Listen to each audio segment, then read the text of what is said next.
반갑습니다. 미풍입니다. 자, 오늘은 변창흠 국토부 장관 이후 부산 아파트 대전망에 대해서 충격적인 대전망에 대해서 여러분들한테 간략하게 알아보도록 하겠습니다. 자, 추천과 좋아요 좀 부탁드리겠습니다. 네. 자, 이분을 여러분들이 잘 아시겠지만 LH의 지금 현재 사장으로 있고, 자, 이 사람은 임대주택, 거기에 도시재생 전문가입니다. 그래서 도시개발 전문가가 아니고 도시재생이라고 하죠. 그냥 뭐 허름한 집 이런 거에 벽에다 그림 그려놓고 이걸 재생이라고 얘기하는 그런 사람입니다. 그리고 민간주택이라든가 일반 아파트의 공급보다는 임대주택에 이분이 LH가 공공주택을 건설하는 아파트니까 그 공사니까 이분이 지금 추구하는 게 대부분이 임대주택이죠. 그래서 사진에서 보는 것 같이 51만 원을 10년 동안 2배 이상 낸다. 이거 임대주택을 얘기하는 겁니다. 네. 그래서 도시재생하고 도시개발이 아닌 도시재생과 임대주택의 그 분야에서 전문가다. 나름대로의 전문가라고 할 수 있는 사람입니다. 그리고 이 사람은 간략하게 얘기한다면은 시장경제론자가 아니에요. 시장경제론자라는 그 시장에서의 수요와 공급에 의해서 자율적으로 우리가 가격이 형성되는 것들을 추구하는 사람이 아니고, 이 사람은 사회주의의 계획경제를 추구하는 사람입니다. 한마디로 얘기한다 그러면은 정부의 개입을 통해서 시장이 통제가 가능하다고 믿는 사람입니다. 네, 이 사람이요. 그리고 과거의 발언들을 비추어보면 여러분들 인터넷이라든가 이런 거 찾아보시면, 네이버 검색하시면 이 사람들이 과거에 어떤 행적을 보였고 어떤 말들을 했는가를 쉽게 알 수가 있어요. 그래서 제가 종합적으로 얘기를 드린다 그러면은, 자, 기업가와 있죠. 흔히 말하는 자본가가 있습니다. 자본가가 있고 노동계층이 있는데, 우리가 사회주의의 관점이죠. 진보라는 관점. 우리가 여기서 진보라고 하는 거는, 정치에서 진보라고 하는 거는 세상을 좋게 만든다 이런 게 아니에요. 그 전혀 관계 없습니다. 그래 마르크스 이후의 진보라는 의미 자체가 세상을 무슨 풍요롭게 만들고 살기 좋게 만들고 아름답게 만들고 이런 얘기가 아니고, 정부의 통제를 통해 가서 시장을 자주유지할 수 있다는 거죠. 정부의 개입을 통해 가지고.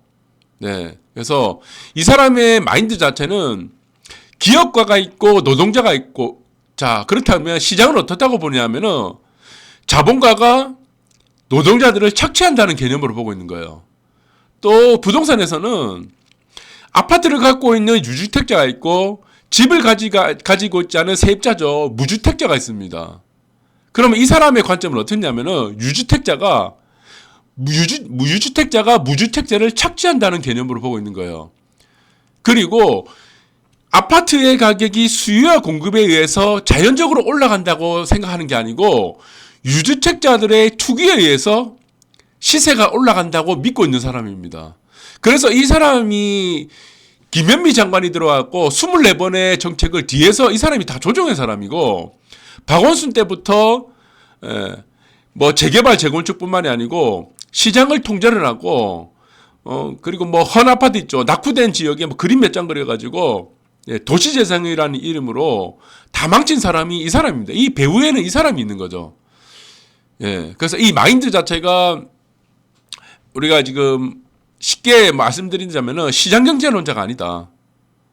시장경제론자가 아니고, 노동가가 있고 자본가가 있고 유주택자가 있고 무주택자가 있으면은 그 계급을 나눠가지고 상위계층이 하위계층을 착취한다의 개념으로 보고 있는 겁니다.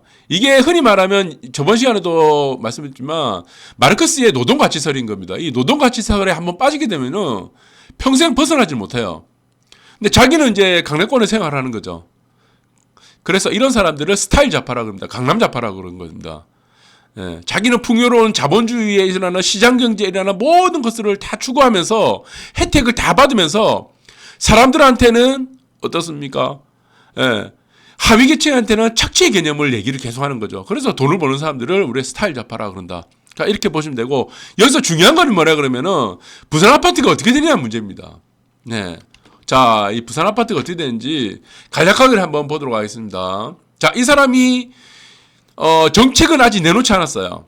구체적인 정책을 내놓지 않았는데 과거 24번 동안에 현 정부 들어서 그 정책들과 비춰보고, 그리고 LH, SH죠. SH는 도시개발이죠. 도시공사 사장이고, LH는 주택공사 사장이다. 그래서 이 사람들이 이제 이분이 경영마인드라든가 그전 행적들 이런 것들을 비춰봤을 때 대략 묘각을 해봤습니다. 예, 짐작 가능한, 예측 가능한 이 사람의 정책을 한 두 가지 부류로 요약했어요. 그래서 첫 번째는 지금 파란 글씨가 있죠. 수요 통제 정책을 쓸 거고, 자, 두 번째는 뭐냐 그러면은 공급 진작 정책을 쓸 거다. 예, 공급 진작 정책. 자, 이 두 부류를 봐가지고 예측 가능한 범위 내에서 제가 추려봤습니다. 그래서 첫 번째는 뭐냐 그러면은 실수요층의 대출 규제 확대는 더 확대될 가능성이 크다. 저는 이렇게 보고 있습니다. 예. 그래서 현재 김현미 장관에서도 지금 24번에 통해서 했던 것이 가장 큰 요지가 뭐냐면은 실수요층을 진입장벽을 만든 겁니다. 진입장벽을, 아파트를 살 수 있는 진입장벽을 막아버리는 게 가장 큰 요지예요. 예. 그래서 유주택자를 못 살게 하는 부분도 있지만 무주택자가 유주택자가 되는 것들에 대해서 진입을 못하게 막는 것들이죠. 거기서 가장 큰 역할을 하는 게 대출 규제입니다. 이 대출 규제는 더 확대될 가능성이 커요. 네. 자, 이 사람의 과거 발언을 통해서 제가 보는 겁니다. 네. 그리고 두 번째는 보유세 등 증세 정책 확대는 확대될 거다. 유지될 것이다. 이렇게 보고, 이 사람의 다 플랜이었죠. 자, 그러면은 우리가 무주택자 입장에서 봤을 때는 대출 규제되고 보유세로 이제 겁을 주고 있습니다. 그럼 진입을 못하는 거죠. 예. 진입을 못하게 하기 때문에 수요는 줄어든다 이거죠. 수요가 줄어들면 어떻게 됩니까? 가격은 내려갈 수가 있다. 이렇게 착각하고 있는 겁니다. 그리고 세 번째가 가장 중요합니다. 세 번째는 뭐라 그러면은 실거주의 요건 강화입니다. 그리고 비과세를 축소한다는 내용이죠. 그래서 이 요건이 굉장히 커요. 우리가 조정지역이 되고 나면은 일단 제일 먼저 되는 게 뭐냐 그러면은 조정지역, 투기과열지역, 투기지역이 딱 되고 나면은, 자, 사람들이 일단은 거래절벽이 딱 나타납니다. 한 3개월 정도. 왜 거래절벽이 나타납니까? 가장 큰 이유가 뭐죠? 비과세가 축소되기 때문이죠. 비과세가 없어지죠. 실거주 요건이 딱 붙어버리니까, 실거주 안 해도 되는 비과세 요건이, 실거주를 해야 되는 비과세 요건이 딱 생기다 보니까 어떻습니까? 네. 기존에 집을 한 채 가진 사람들이 집을 한 채 더 살 수 있는 수요가 줄어들게 되죠. 그리고 갭 투자 딱 줄어들게 되죠. 투기 수요 딱 줄어들죠. 예. 가수요 딱 줄어들죠. 가장 큰 원인이 뭐냐면 비과세 축소입니다. 그리고 그것이 바로 실거주 요건 강화죠. 실거주 요건 강화를 통한 비과세 축소다. 자, 저는 이렇게 보고 있습니다. 그래서 저는 이렇게 봐요. 이분이 얘기하는 것 중에 하나가, 저는 1, 2, 3번 중에 가장 중요한 게 뭐냐 그러면은 3번이라고 보고 있습니다. 3번. 그래서 이 3번이 어떻게 확대되냐면은, 저는 이 사람이 나중에 지금 대략 짐작을 했을 때 실수요로 다 맞출 수 있을지 않을까라는 생각합니다. 이 정책을. 예. 그래서 우리가 아파트를 산다는 기본 개념을 실수요만으로 국한시킬 가능성이 크다는 겁니다. 그래서 이 사람 같은 경우는 현재의 양도세가 더 강화될 가능성이 크다고 보고 있습니다. 저는요. 예. 자, 실수요로 집에 들어간 사람들은 어떻게 됩니까? 너는 평생 집을 살아야 되죠. 양도할 일이 없다는 겁니다. 양도할 일이. 실수요층은 아파트를 실수요로 샀기 때문에 너는 이제부터는 여기서 양도할 일이 없기 때문에 양도를 해서는 안 된다는 개념으로 나갈 가능성이 굉장히 커요.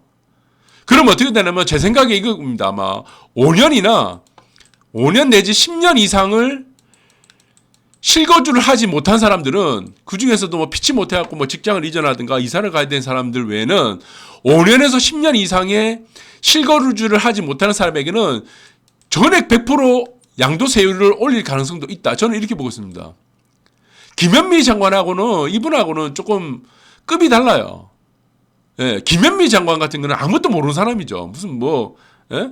노동가치설이 뭔지도 모르는 사람이고, 뭐 시장 경제가 뭔지도 모르는 사람이에요. 그냥 뭐 시킨 대로 한 사람이고, 이 사람은 뒤에서 조종한 사람입니다. 네, 그래서 이 사람의 마인드는 여러분들이 뭐 네이버 검색이라든가 구글 찾아보시면 알겠지만, 아파트를 산다는 의미는 실거주다, 실수요다.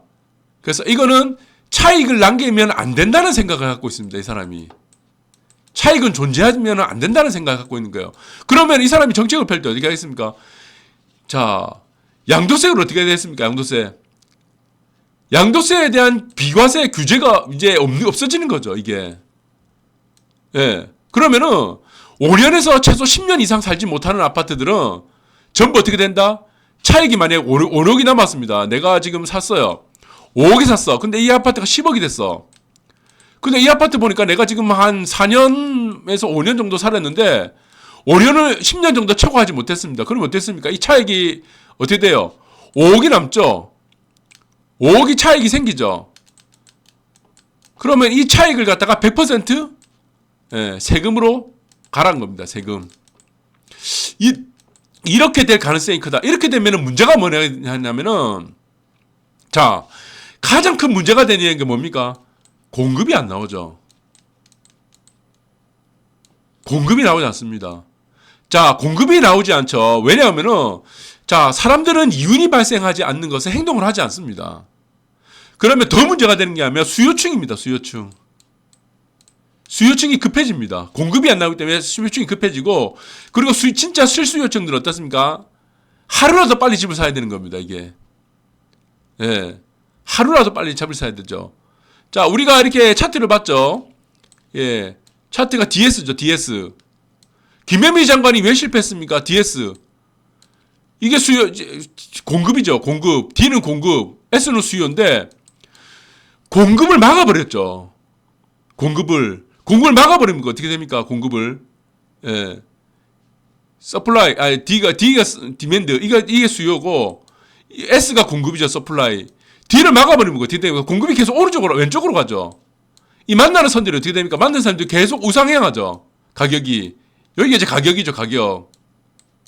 예. 위로 가는 게 가격이죠.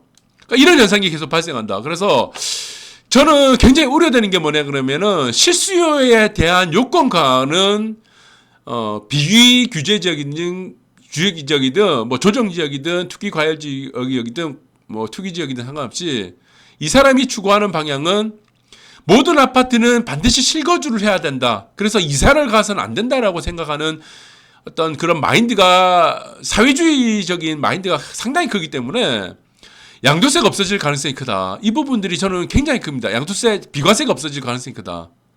네.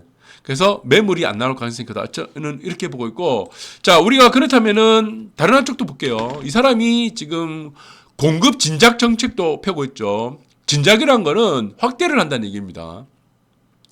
자, 이 사람이 아이디어 중에 요즘에 나온 가장 최근 이슈가 뭐냐 그러면은 역세권 용적률 700% 확대입니다. 그래서 기사를 찾아보시면 잘 알겠지만 이 사람은 외곽지보다는 도심의 개발을 선호하는데 만약에 이 문제가 있습니다. 자, 역세권 용적률을 확대하는데 자, 용적률을 그냥 확대를 해주겠냐? 이 문제가 되는 거예요. 이 문제. 인센티브를 700% 그냥 해주겠냐? 자, 이 부분에 대해서 약간의 의문이 들기도 하고, 자, 순수하게 정말 이 사람이, 정말 공급이 필요해. 라는 생각이 있다면은 별도의 어떤, 요건이 붙진 않겠죠. 이 부분을 좀 두고 봐야 될 것 같고, 자, 그리고 나중에 이제 두 번째가 뭐냐 그러면은 공공재건축, 공공재개발을 확대하는데, 이 부분에서는 공공이 앞에 붙었죠. 그래서 임대가 붙을 가능성이 크고, 세 번째는 도시재생 사업의 확대입니다. 네, 도시재생 사업의 확대인데, 이것도 계속 변행해 나갈 가능성이 크다. 왜냐하면은, 변창흠이라는 사람은 도시재생 전문가예요. 도시개발 전문가가 아닙니다. 자, 이 부분에서 한번 우리가 좀 봐야 될 것 같아요. 왜 그러냐면은, 자, 역세권이죠. 역세권 용적률 확대에 대해서, 인센티브를 준다는 겁니다. 700% 인센티브를 주는데 여기서 만약에 임대라는 얘기가 들어간다 그러면은 이거 다 실패합니다. 저는 이거 100% 실패한다 봅니다. 예. 임대. 그리고 여러분들이 잘 보셔야 될 게 뭐냐면은 공공재개발이 있고 공공재개발이죠. 그 다음에 공공재건축이 있습니다. 자, 여러분들 생각할 때 중요한 게 뭐냐 그러면은, 자, 공공재개발에요. 임대주택 비율을 10% 높이게 되면은 이거 사업성 없습니다. 이거 저는 그래 봅니다. 근데 이 사람 같은 경우는 아마 50% 이상 확대시킬 것 같아요. 제가 볼 때는 50% 이상 확대시킬 가능성이 크다. 이 사람의 성향을 봤을 때. 그리고 공공재건축 있죠. 재개발인 경우는 10%가 임대주택 비율이 넘어가면은 사업성이 없다고 그랬죠. 그리고 50% 높여갈 가능성이 크고, 그 다음 재건축 같은 경우는 공공으로 만약 가게 되면은, 저는 재건축은 5% 이상 임대 비율이 늘어가면 이 사업성 없다고 보고 있습니다. 예. 이 사업성이 없다고 보고 있어요. 근데 이분이 제가 성향을 봤을 때는 공공재건축도 임대주택을 50% 이상 늘리라고 할 것 같습니다. 예. 50% 이상 늘리라고 할 것 같다. 그래서 지금 공공재개발이나 우리가 흔히 공공재개발, 공공재건축을 제외하고 재개발하고 재건축에서 왜 10%냐 5%냐 임대주택 비율, 이게 왜 중요하냐 그러면은, 자, 일반 공급을 받는 분들이 있고 우리가 지금 조합원 분양을 받는 분이 있죠. 재개발이나 재건축이나. 그 다음에 하나 부류가 더 생긴 겁니다. 임대주택으로 들어가시는 분들이 있어요. 재건축도 이제 임대주택으로 들어가는 분이 만약 있다고 그러면은, 자, 조합원들의 이익을 어떻게 가져가는 겁니까? 그 파이를, 정해진 파이가 있죠. 이 파이가 있습니다. 재개발이든 재건축이든 이 사람들이 파이는 조합원들이 원래 가져가는 이익이에요. 그 낙후된 아파트, 낙후된 지역에 계속 살았기 때문에 그만큼을 보상을 받기 위해서 이건 조합의 이익을 갖고 가야 되는데, 이 조합의 이익을 나누자는 겁니다. 조금씩 쪼개갖고. 근데 이게 임계점이 있습니다. 재개발은 10% 넘어가면은 사업성이 없어져요. 재건축은 5% 넘어가면은 이게 심각한 타격을 받습니다. 자, 조합원의 이익을 이게 갈가내자는 겁니다. 갈가내갖고 이 한쪽에는 뭡니까? 예. 일반 분양이죠. 1분이죠. 일반 분양자한테 돌려주고, 또 한쪽은 누구한테 돌리니까 임대주택한테 돌려주자는 얘기입니다. 이거를. 이렇게 되는 거죠. 예. 그래서 임대주택은 여기서 일반 분양원들한테 지금 대부분 보시면은 고분양가 관리 지역이나 분양가 상한제가 이미 걸려있는 상황에서도 여기서 또 10% 쪼개갖고 임대주택한테 주고 5% 쪼개갖고 또 임대주택을 줘버리면 이게 사업성이 없다는 얘기입니다. 결국에는 무슨 얘기냐면 공급이 죽어버려요. 공급이 그냥 죽어버립니다. 아까도 얘기했죠. 이 차트 보여줬죠. 예, 수요 공급, DS, 수요, S, 서플라이.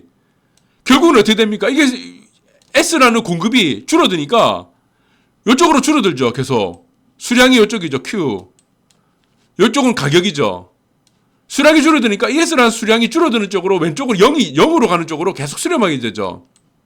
그럼 가격이 오를 수밖에 없다는 겁니다. 이 부분을 계속 좀 봐야 됩니다. 자, 그래서 저는 이렇게 생각합니다. 부산 아파트 같은 경우는 지금 11월 19일입니까? 예, 그때 지금 조정 지역이 됐기 때문에 앞으로도 거래 절벽은 계속된다. 예, 거래 절벽은 계속되는데 이게 언제까지 절벽됩니까? 적응 기간이 필요해요. 적응 기간. 이 거래 절벽은 적응 기간을 만드는 겁니다. 이 적응 기간이 언제냐면은 2월 중순에서 하순이거나 3월입니다. 요까지는 거래 절벽은 지속적으로 된다. 그래서 2월 중순에서 3월 정도 되면은 이제 3개월 정도의 적응 기간이 끝나고, 그때부터는 이제 이사철이죠. 예. 이사철이고 수요가 조금 늘어나는 시기가 겹쳐버립니다. 예.